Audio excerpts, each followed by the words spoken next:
Hello guys, आप लोगों का स्वागत है आपके अपने यूट्यूब चैनल टॉपर सेंट पर।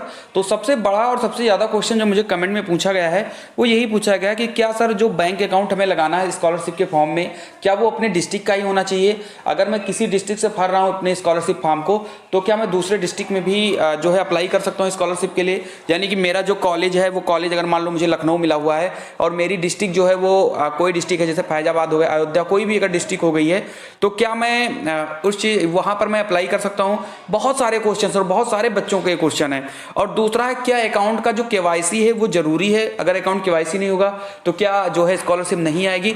तो इन सब चीज़ों पर हम बात करेंगे, लेकिन उसके पहले अगर आप अपने इस चैनल पर अभी तक नए हो तो आप अपने इस चैनल को जरूर सब्सक्राइब कर लें, क्योंकि जब तक आप सब्सक्राइब नहीं करोगे आपको मेरी हर एक वीडियो का नोटिफिकेशन आप तक नहीं पहुंचेगा और आपको कहीं ना कहीं अधूरी जानकारी मिलेगी। तो जल्दी से आप सब्सक्राइब कर लीजिए। बढ़ते हम लोग अपनी न्यूज की तरफ। तो सबसे पहली चीज जो है, जो इनकी जो समाज कल्याण विभाग ने जो नोटिस जारी की थी, नोटिफिकेशन निकाला था, जिसमें सारी चीजें इंस्ट्रक्शंस दी गई हैं, क्या क्या चीजें बच्चों को फॉलो करना है, क्या नहीं फॉलो करना है, उन सब पर अगर हम बात करें तो सबसे पहले जो चीज़ है हमने उसको पूरी तरीके से पढ़ लिया है, पूरा पढ़ लिया है। किसी दिन मैं भी अगर आऊँगा तो आपको मैं सारी चीज़ें पढ़ा दूंगा, और आप अगर चाहते हो तो समाज कल्याण विभाग की जो ऑफिशियल साइट है वहाँ पर ये नोटिफिकेशन आपको मिल जाएगा। आप वहाँ पर जाकर अपना इसको डाउनलोड कर सकते हो।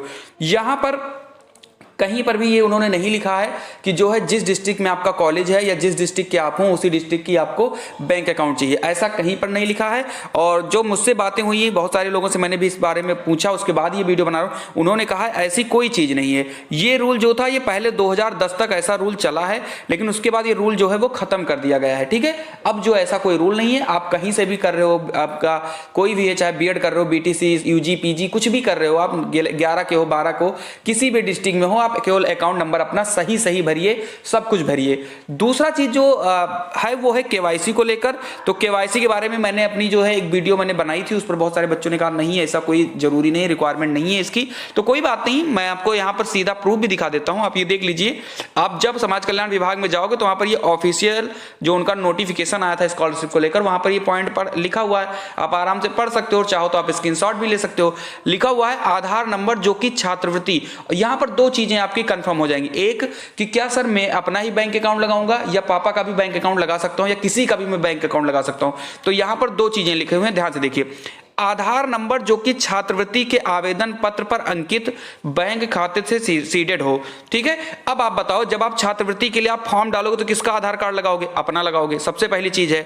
और जिस बैंक अकाउंट की ये बात कर रहे हैं उसमें भी वही आधार कार्ड लगा होना चाहिए। यानी दोनों चीजें, जब आप अपना फॉर्म भर रहे हो तो अपना ही आधार कार्ड आप लगाओगे स्कॉलरशिप फॉर्म में, और अपना ही आधार कार्ड आपको बैंक में लगाना होगा। तो यहां से दो चीजें क्लियर होगी कि आपको अपना ही बैंक अकाउंट लगाना है, अपना ही आधार कार्ड लगाना है, और जो आप आधार कार्ड लगाओगे या जो बैंक अकाउंट आप लगाओगे उसकी केवाईसी जरूर होनी चाहिए। अब यहां पर पूरी चीजें लिखी हैं, पढ़ लेते हैं इसको।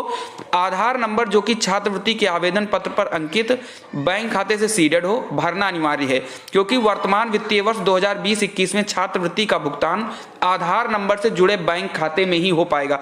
यह चीज मैंने बताया था आपको, ठीक है। लेकिन आप लोग हर जगह पर आप सबूत मांगते हो, तो क्या किया जाए? चलो सबूत देख लो, ठीक है।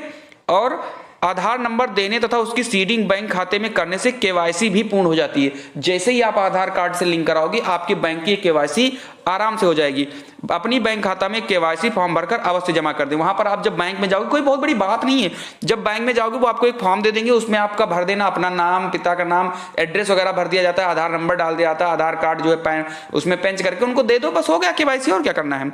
ठीक है। अपना बचत बैंक खाता संचालित रखें, यानी कि ये भी चीज कहा गया है कि आप अपने बैंक खाते में कुछ ना कुछ जमा करते रहें और कुछ ना कुछ निकालते रहें। ठीक है, तो इसका मतलब ये रहेगा कि आपका जो खाता है वो चल रहा है। ठीक है, तो यही इतनी इंफॉर्मेशन थी। अगर इंफॉर्मेशन आपको अच्छी लगी हो तो लाइक मार सकते हो, और अगर चैनल पर आप नए हो तो आप सब्सक्राइब कर लीजिए, क्योंकि मेरा एक काम है कि कोई ऐसी गलती ना करो कि आपकी स्कॉलरशिप में कोई दिक्कत हो और आपको परेशानी झेलनी पड़े। तो मिलते हैं अगली वीडियो में, तब तक के लिए जय हिंद, जय भारत।